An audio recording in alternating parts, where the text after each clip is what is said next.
네, 안녕하십니까. 국가정보학 총론 북한의 정보기구에 대해서 요약 강의해 드리도록 하겠습니다.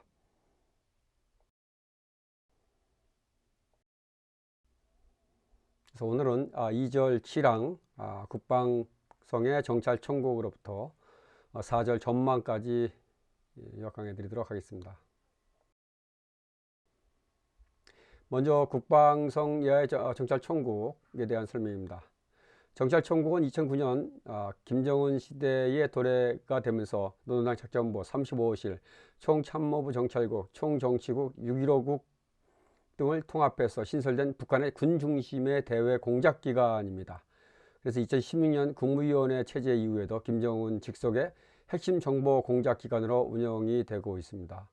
이들의 주요 임무는 대남 군사정보 수집과 공작원 침투 및 테러, 파괴 공작, 사이버전 수행, 남북 군사접촉 업무, 전시 후방 교란과 제2전선 형성 등 대남 비대칭전과 특수작전을 총괄한다고 볼 수 있습니다.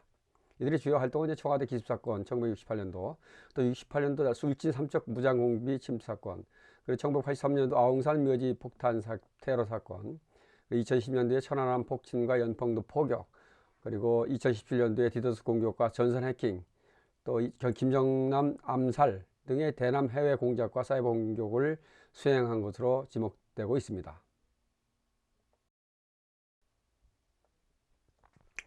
이어서 이제 정찰총국의 조직들을 보면요. 먼저 육해상 정찰국인데 제1국으로서의 작전국이라고도 하는데 1960년도 노동당 조사부에서 출발해서 1980년대 대외정보조사부와 작전부로 분리되었고 대남 공작을 총괄하다가 2009년도 정찰총국 제1국 작전국으로 개편되었습니다.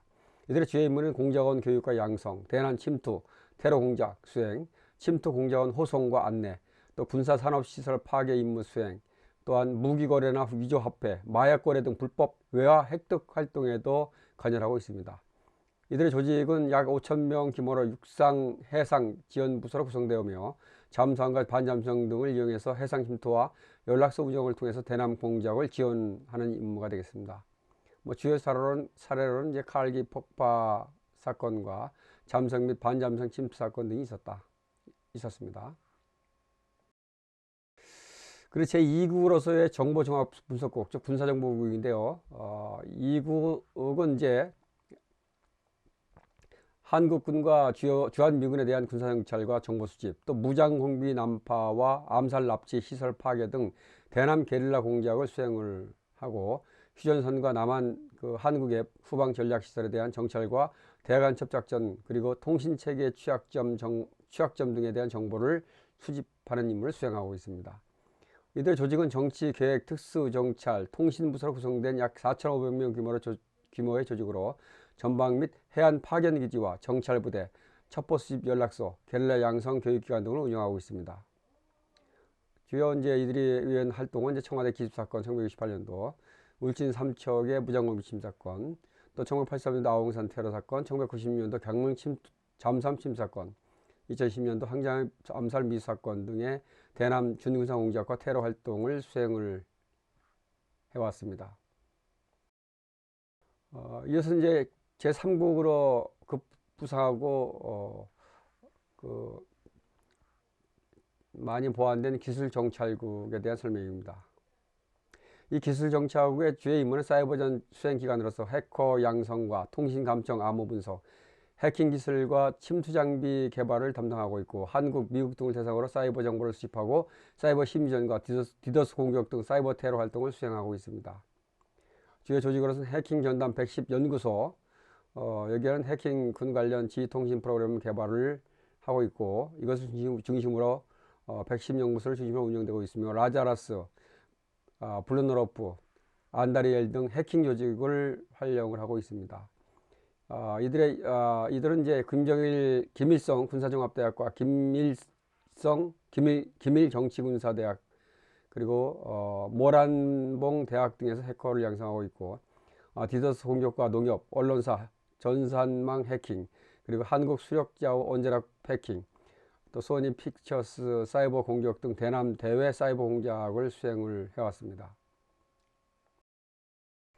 제5국 해외정보국인데요. 35호실로부터 시작을 건데 1960년대 노동당 조사부에 출발해서 1980년대 대외정보조사부로 분리되었고 이후 35호실로 개칭되었고 2009년도에는 정찰총국 개편 시에 정찰총국 제5국 해외정보국으로 편제가 됐습니다. 이들 주요 임무는 해외에서 대남 관련 정보를 수집하고 우회 침투, 납치, 국제테러 수행, 대사관 직원, 무역상, 태권도 사범, 학술결의 인원 등으로 신분을 유장해서 해외 정보 활동과 간첩 공작을 수행하면서 대남 공작부서의 활동을 감독을 하는 임무를 하고 있고요. 주요 활동으로는 영화인 최은희 우리나라 신상옥 부부 납치 사건이 1978년도에 있었고요. 또 1987년도 칼기 8.58기 폭파 사건에 관여가 되었고 또 무하마드 깐스 정수일이라는 간첩 사건이 1990년대에 있었죠. 이 해외 기반 공작 활동을 수행을 주로 많이 해왔죠. 근데 대적 협상국과 이제 후방지원국인데요. 6국과 7국. 이 대적 협상국은 이제 2000년도 6월 15일 6.15 남북 공동선언 이후에 군사회담 대응을 위해서 총정치국 6.15국을 흡수해서 설치된 조직입니다.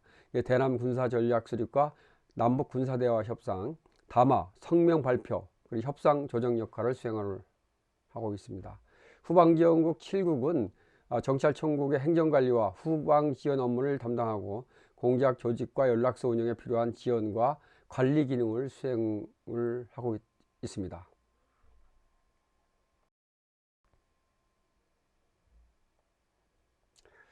국무위원회입니다. 이들의 권한과 임무를 보시면은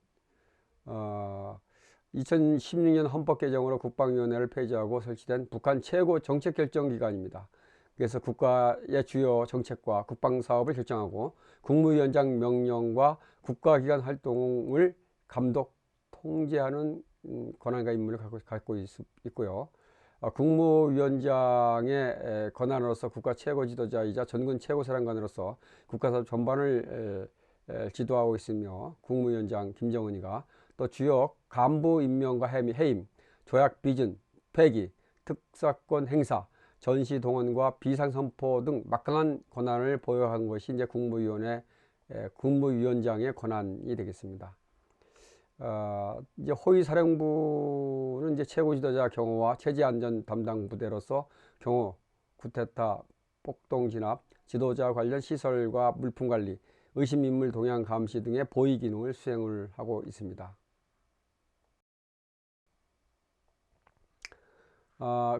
국가보위성인데요. 국가보위성은 1947년도 보안국에서 시작해서 정치보위국, 국가안전보위부 등을 거쳐서 2016년도에는 국무위원회 체제에서 국가보위성으로 개편된 북한 최고의 보안정보기관이라고 볼 수 있습니다. 이들의 주요 임무는 김정은과 노동당 체제 보위를 최우선으로 하는 정치사찰과 방식기관으로서 반체제 인물 색출, 정치범 수용소 관리, 출입국 및 국경 통제, 해외 방첩활동과 탈북자 추적 등 감시 등 수행 등의 임무를 수행하고 체제 유지와 내부 통제를 담당하고 있습니다. 이들 조직과 활동을 보면 정보, 수사, 검찰, 교화 등 여러 국으로 구성되어 있고 전국 행정기관과 군 단위까지 요원을 파견해서 주민 사상 동향 감시와 정치범 관리 수행, 그리고 김정은 시대에는 탈북자 관련 방첩 활동과 국경 통제를 강화하고 있고 장성택 숙청 등의 권력 유지 활동을 주도하고 있습니다. 이것은 이 사회안전성입니다. 사회안전성 1945년 보안국에 출발해서 인민보안부 등을 거쳐서 2021년 사회안전성으로 재개칭된 북한의 치안기관으로 국무위원회 소속이 되겠고 이들의 이제 주요 임무는 한국의 경찰청에 해당을 하는 기관이지만은 그래서 이제 치안유지와 범죄수사, 주민사찰, 거주이동 통제, 국민증 발급 또 이외에도 이제 교통, 소방, 시설관리 등을 수행을 하면서 정권과 사회주의 체제 유지와 주민 통제 역할을 담당하고 있습니다. 이들의 조직 특징은 이제 정치국가 행정부서로 구성되어서 전국 지역 보안국과 기관, 기업 단위까지 조직을 두어서 주민 감시와 사회 통제 기능을 수행하고 김정은 시대에는 사회 통제 강화와 보안기관 역할을 확대한 것이 특징이 되겠습니다.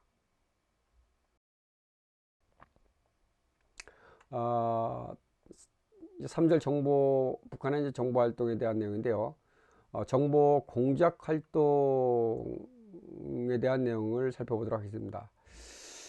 이 정보 공작 활동의 목표는 남한 혁명의 여건을 조성하기 위해서 혁명사상 확산과 지하 조직 구축, 그리고 이제 통일 전선 형성을 통해서 남한 내 혁명 영향을 강화하는 데 있고, 이들의 대남 투쟁 방법은 이제 정치, 경제 투쟁, 폭력, 비폭력 투쟁, 합법, 비합법 투쟁 등 다양한 복합 전술을 활용하고 있습니다. 대남 투쟁 노선의 이제 변화상을 보면은 시대 상황에 따라서 무력혁명, 화전혁명 전술, 또 민족 대단결과 우리 민족끼리 노선 등으로 변화하면서 군사도발과 평화공세를 병행하고 있고요. 또 사상적인 주요 기반은 이제 마르크스 레닌주의와 주체사상, 그리고 3대 혁명 역량 강화 이론에 기반해서 대남 혁명 전략을 추진을 하고 있다고 볼 수 있습니다. 이것은 대남 비밀 공작 활동들에 대한 내용이 되겠습니다. 먼저 무장 게릴라 침투인데, 청와대 기습 1968년도 그리고 청와대 기습 사건과 울진 삼척 무장 공비 침투, 96년도에 강릉 잠수함 침투 사건, 또 98년도에 속초 잠수정 사건 등의 게릴라 및 잠수정 등을 이용한 무장 공작을 수행을 해왔고요. 또한 여객기 납치 폭파 사건도 여러 번 있었죠. 1958년도, 69년도에 대한항공 여객기 납치 사건이 있었고요. 또 1987년도에는 이제 드디어 칼기 858기가 폭파되는 항공 테러를 자행을 했고요. 암살에 대한 사항은 이제 박정희 대통령 암살 기도가 1974년도에 있었고, 아웅산 묘지 테러가 1983년도에 전두환 대통령 내각 수반이 전부 다 몰살을 거의 했죠. 국가 요인에 대한 대상 암살 공작 활동이 있었고, 민간인 납치 활동도 아까 말씀드렸지만 영화배우 최은희와 신상옥 납치 사건 등 해외 해상에서 어떤 그 민간인 납치 활동을 해왔고요. 기타 이제 공작 활동으로는 통일혁명당 사건이 1968년도에 있었고, 1976년도에 판문점 도끼마개 사건 등과 함께 선전, 정치, 준군사 공작을 병행하면서 대남 공작 활동을 전개해 왔습니다. 4절 이제 전망입니다. 북한에 대한 전망인데요. 특히 이제 김정일 사망 이후에는 김정은 체제가 구축이 됐는데요. 김정은이가 권력을 승계해서 지금까지 이제 잘 유지를 해오고 있는데, 그러면서 이제 군부 권력을 강화하고 군 간부 승진 확대 등을 통해서 체제 안정을 추진을 해왔습니다. 이들의 정책 변화 방향은 이제 대내적으로는 선군 정치 유지와 대외적으로는 중국과 협력을 유지를 하고, 미국과는 핵을 협상 수단으로 관계 개선을 시도하는 한편, 한국 정부는 이제 성향에 따라서 강경 및 유화 전략을 병행을 해왔습니다. 해갈 것으로 이제 전망이 되고 있죠. 또 국제 제재와 어떤 한계가 있는데요. 핵 개발의 목적을 보면은 이들은 폐쇄적인 북한 경제 구조와 중국과의 교역 의존으로 인해서 사실은 제재에는 한계가 있다는 것이죠. 북한은 이제 계속 체제를 유지하면서 협상력을 확보하고 핵을 기반으로 해서 또 군사적인 위상을 강화하면서 안전 보장과 대외 지원 확보 등을 위해서 계속해서 핵을 기반으로 한 핵무기 개발을 지속할 것이라고 전망이 되고 있습니다. 정보 환경 변화를 보면은 김정은은 이제 직할 정보 체계를 구축했죠. 당정군 정보기관이 존재하지만은 정보 활동은 김정은에게 직접 보고되는 중앙 집권적인 체제로 운영이 되고 있다는 것이죠. 김정은 시대죠. 김정일 시대가 아니라 김정은 시대. 그래서 조직 지도부에 대한 통제도 김여정과 노동당 조직 지도부가 각 정보기관의 정치국을 통해서 감시와 통제 기능을 수행을 하고 있고요. 김여정이 제1부부장으로서. 또 북한 같은 경우는 이제 특히나 이 사이버 공격 능력을 굉장히 증가시키는데 비대칭 전력으로서 특히 이제 정찰총국의 기술정찰국을 중심으로 해서 사이버 정보를 수집하고 해킹, 사이버 테러와 심리전 등 사이버전 활동이 증가됐다고 볼 수가 있습니다.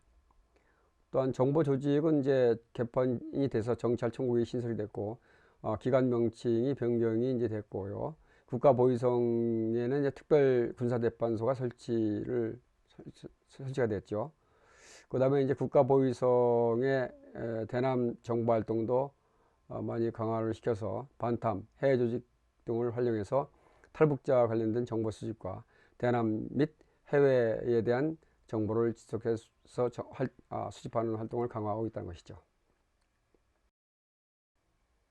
따라서 이들에 대한 활동 전망을 보면 먼저 안보 환경 변화에 따라서 사회주의권의 붕괴와 자본주의 확산, 김정은 체제 출범 이후에 중국과 러시아와의 협력 속에서 핵 군사 중심의 전략은 지속해 나갈 것으로 전망이 되고요.